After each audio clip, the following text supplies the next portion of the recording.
వారు ఈ లోకం గురించి ఒక స్టేట్మెంట్ ఇస్తున్నారు. ఏంటి అంటే, యేసయ్య లోకమును ఎంతో ప్రేమించాడంట. ఆయన ప్రేమను చాలా రకాలుగా తెలియజేశాడు. యేసు ప్రభు వారి యొక్క ప్రేమ ఆయన ఈ లోకం నుంచి రాకమునిపై మీరు అబ్జర్వ్ చేయండి. యేసయ్య అసలు మనల్ని ప్రేమించాడు కాబట్టి తనకున్న శ్రేష్టమైన స్థానాన్ని వదిలిపెట్టి భూలోకానికి వచ్చాడు కదా.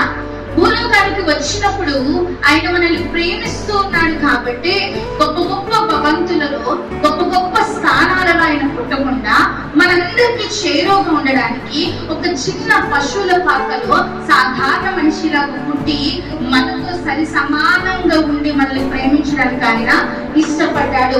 అంత మాత్రమే కాదు, ఆయన తన ప్రేమను ఎలా తెలియజేశాడు అని అంటే, ఈ లోకంలో అనేక మంది వ్యాధిగ్రస్తులైన వారిని, రోగములతో పీడింపబడుతున్న వారిని తన శక్తి చేత స్వస్థపరిచి ఆయన ప్రేమను మనకి తెలియజేశారు. అనేక మంది దురాత్మల ద్వారా పీడింపబడుతూ ఉంటే వాళ్ళ బంధకముల నుండి విడుదల చేసి ఆయన ప్రేమ ఏంటో చూపించాడు. చాలా మంది ఉన్న సమయంలో మంచిగా ఉంటారు కదండి, మనతో ఉన్నంత సేపు చాలా ప్రేమగా ఉంటారు. ఇక్కడి నుంచి వెళ్ళిపోయిన తర్వాత అంత ప్రేమ కనపరచరు. కొన్నిసార్లు చూడండి, మన ఫ్రెండ్సే కానివ్వండి, ఆ సమయంలో మనతో ఉన్నంత వరకు బాగుంటారు. ఎప్పుడైతే మనం స్కూల్ నుంచి కాలేజ్ నుంచి పక్కకు వస్తుంటామో వాళ్ళు అసలు పట్టించుకోరు. కానీ యేసు ప్రభు వారు, నేను ఈ లోకంలో ఉన్నంత వరకే వీళ్ళ బాగోగు చూస్తా, ఈ లోకంలో ఉన్నంత వరకే వీళ్ళ సంతోషం చూస్తా అని అక్కడితో వదిలిపెట్టాల.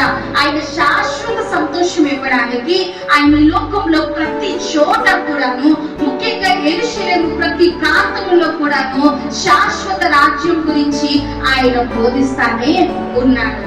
ఇక్కడ ఒక్కటే కాదు మీరు సంతోషంగా ఉండాల్సింది, నిత్య రాజ్యంలో కూడా మీరు సంతోషంగా ఉండాలి అని ఆయన ప్రేమను బోధనా రూపంలో ఆయన తెలియజేస్తూ ఉన్నారు.